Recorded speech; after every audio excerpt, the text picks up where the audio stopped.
Familiarkah Anda dengan istilah kecelakaan domestik dan bagaimana cara penanganan yang tepat terhadap korbannya? Jatuh, terkilir hingga tersedak adalah beberapa di antaranya. Meski terkesan sepele, kecelakaan di rumah menempati urutan kedua terbanyak setelah kecelakaan lalu lintas. Menyelamatkan jiwa seseorang bisa dilakukan oleh siapa saja.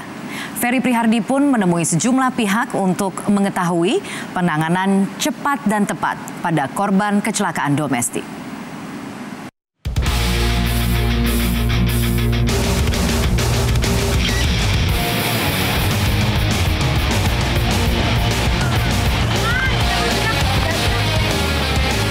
Mereka adalah pesepeda dari Women Cycling Club.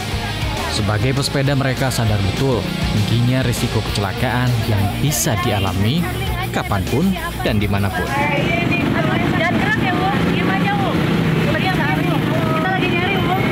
Memang kan kalau cewek itu rempong kadang-kadang, tapi kemarin sudah pernah terjadi yang kehitus semua pinggiran badan, pam ya. Saya lihat palanya kebentur sama aspal, tapi memang nggak ngelihat darah, nggak ngelihat apapun keluar dari badannya, cuman jangan digerakin. Juanita adalah salah satu di antara anggota Women Cycling Club. Tingginya risiko yang kerap dihadapi pesepeda, menurut Juanita, belum sebanding dengan kemahiran mereka dalam menangani setiap kemungkinan buruk yang terjadi. Jadi sebagai pesepeda nih sadar benar ya bahwa risiko bersepeda. Oh iya, terutama di Jakarta ya. Terutama Jakarta, karena kita lawan itu mobil, motor, angkot, bahkan pejalan kaki yang memang toto nyebrang atau apa. Once kita city ride, ya udah itu yang kita hadapin. Kecelakaan di jalan raya menempati urutan pertama sebesar 42,8%. Angka kecelakaan domestik di rumah menempati urutan kedua dengan persentase 36,5%, sedangkan kecelakaan di sekolah sebesar 5,4%. Kecelakaan domestik ini sangatlah beragam, bisa mengakibatkan luka ringan, sedang, bahkan kematian. Saya menghadiri sebuah pelatihan pertolongan pertama pada kecelakaan. Pelatihan ini diinisiasi oleh sebuah organisasi nirlaba bernama Siaga yang bertujuan meningkatkan kesadaran dan pemahaman pertolongan pertama pada kalangan non-medis. Kami Siaga ini adalah Medical Training Facilitator, di mana fokus kami adalah melakukan edukasi ke orang awam yang backgroundnya non-medis. Tapi di satu sisi lain kami juga menciptakan sebuah aplikasi di mana memang kebutuhan dasar di Indonesia salah satunya adalah masih sangat minim orang untuk tahu untuk memanggil bantuan terdekat. Ivan Mulyadi mendirikan Siaga karena mengetahui masih rendahnya penanganan yang tepat terhadap korban kecelakaan, baik ringan maupun berat. Faktanya, saat terjadi kecelakaan, orang-orang sekitarlah yang menjadi andalan saat memberikan pertolongan pertama. Kalau misalnya ada orang di sekitar ibu pingsan, katakanlah, atau kena serangan jantung, ibu tahu mesti ngapain? Ditekan-tekan dadanya. Tekan-tekan dadanya. Iya. Seberapa banyak, seberapa sering? Nggak tahu dah. Kita kasih pertolongan seadanya sambil suruh, biasanya kan pasti ada yang lihat. Kita suruh panggil ini, ambulan atau apa, kesehatan. Ya. Ngomong-ngomong panggil ambulans di Indonesia, nomor ambulansnya berapa tahu nggak? Kalau yang di luar kan 911, kalau nggak salah di sini 119 ya, terbalik. Oh, 119. Ya, 119. Okay. Ketika ada orang yang misalnya kecelakaan motor, orang di sekitar pasti mau bantu. Tapi ketika mereka mau mengangkat si pasien dengan cara yang salah, akhirnya jadinya sebuah kematian, begitu. Jadi intinya niatan untuk membantu atau menolong itu sangat besar, tapi pengetahuan yang tepat untuk menangani ininya masih sangat rendah, begitu ya? Setuju. Tapi kalau dia nggak sadar. Hingga kini Siaga telah memberikan pelatihan gawat darurat pada lebih dari 30 komunitas, instansi, hingga sarana publik yang tidak memiliki latar belakang medis, namun memiliki potensi rawan gawat darurat yang cukup tinggi. Sebut saja sekolah, pusat perbelanjaan, sarana kebugaran, hotel, hingga komunitas penggiat olahraga ekstrim. Ya, karena ketika kita bicara dari komunitas yang kita latih hari ini, mereka sangat sadar karena ketika mereka melakukan safe riding, belum tentu orang di sekitarnya mereka safe. Karena motor di Jakarta cukup banyak. Mereka udah nggak punya tempat. Mungkin mereka patuh terhadap peraturan lalu lintas, tapi apakah orang lain juga patuh?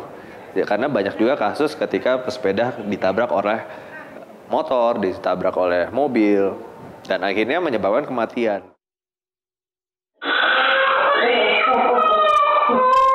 Hari ketika saya hampir kehilangan anak saya.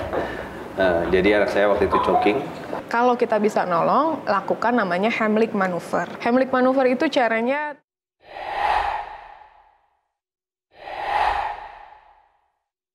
Heimlich maneuver. Heimlich maneuver itu caranya taruh tangan kita buat kepelan di antara, kalau orang awam sini bilangnya ulu hati sama puser. Ya, di tengah-tengahnya kemudian tekan ke atas. Sampai kapan? Sampai bendanya keluar atau sampai pasiennya atau korbannya nggak sadar. Kalau nggak sadar diapain? Baru kita lakukan namanya RJP. Boleh nggak kalau misalnya kelihatan barangnya kemudian di mulutnya diambil. Kalau kelihatan boleh. Tapi kalau nggak kelihatan jangan sekali-kali coba masukin tangan. Ya, kalau nanti masukin tangan, malah nanti orang jadi enek, muntah, malah nanti semua makanannya masuk ke saluran pernafasan. Ini justru bahaya. Kasih minum. Wah, kalau udah kayak itu jangan dikasih minum. Gimana? Justru salah ya dikasih minum. Jangan dikasih minum. Asti Puspitarini adalah perawat yang juga aktif dalam memberikan pelatihan gawat darurat. Bagi Ketua Harian Yayasan Ambulans 118 ini, kondisi darurat yang butuh penanganan segera dari yang ringan hingga berat pernah ia hadapi. Jangan coba-coba pindahkan korban. Itu dia. Ya, kayak kemarin yang sepeda jatuh. Digeser, dipindahin, salah geser, jangan-jangan nafasnya jadi berhenti. Jadi jangan sekali-kali menyentuh korban. Kalau memang kita tidak dibekali dengan pengetahuan atau keterampilan yang memang baik, jangan sekali-kali pindahkan. Minta tolong aja. Kalau ada polisi, ada Satpol PP, ada siapapun, minta tolong. Kalau bisa telepon, kalau Jakarta 112. Pertolongan apa yang bisa dilakukan oleh orang awam non-medis? Jadi lihat, panggil pasiennya, Pak atau ibu-ibu bisa dengar saya, dengerin nafasnya, dengerin dia bisa ngomong atau enggak. Kalau dia bisa ngomong kayak saya sekarang, jalan nafasnya oke. Jalan nafas tuh artinya jalannya si udara ya di situ. Kalau jalan nafasnya oke, dia tahu namanya siapa, dia tahu di mana, artinya pasiennya sadar. Jadi dengan kita nanya, Pak, namanya siapa? Namanya Ferry. Ini kenapa bisa gini? Oh, tadi saya ngindarin Metro Mini. Artinya kan dia nyambung. Kalau nyambung kayak gini, artinya oksigen tuh sampai ke otak. Pasiennya mohon maaf masih bisa mikir, masih bisa ngomong, masih nyambung. Tapi kalau udah ditanya, Pak, namanya siapa, yang ada dengar suara ngorok, pernah ngorok ya, pernah dengar suara orang ngorok, ini yang bahaya. Nah, kalau dengar suara ngorok, bahunya hati-hati, memang harus buka jalan nafas. Tapi kalau pasiennya kecelakaan, buka jalan nafasnya hati-hati, cukup dagunya saja diangkat. Dagunya diangkat, jangan manuver kepala apapun. Apalagi kalau ada luka di atas sini, ada jejas di sini, kemudian pasiennya naik motor, jatuh terguling-guling. Kalau misalnya ada bleeding atau perdarahan, disiram air terus di lap-lap, terus dikompres atau diperban, itu sudah tepat seperti itu? Untuk perdarahan, satu ya kalau kita di jalan, kalau di rumah mungkin dilap air, dicari air, gampang nyarinya. Tapi kalau intinya kalau ada perdarahan adalah dibalut tekan, ditutup ditekan. Nggak usah dicuci, itu cuci-mencuci nanti urusan di rumah sakit. Kemudian dibalut ditekan, kemudian kalau masih berdarah juga tambahin lagi. Dan yang untuk menekan ini jangan cuma yang selembar sapu tangan, kalau bisa yang ada kapasnya yang tebal. Kalau masih berdarah juga tambah lagi, tampon lagi. Kemudian segera bawa ke rumah sakit. Itu. Jadi ya nggak usah diapa-apa. Kalau berdarah ya nggak usah cari-cari dicuci, kecuali kecil lukanya. Satu nyawa sangatlah berharga.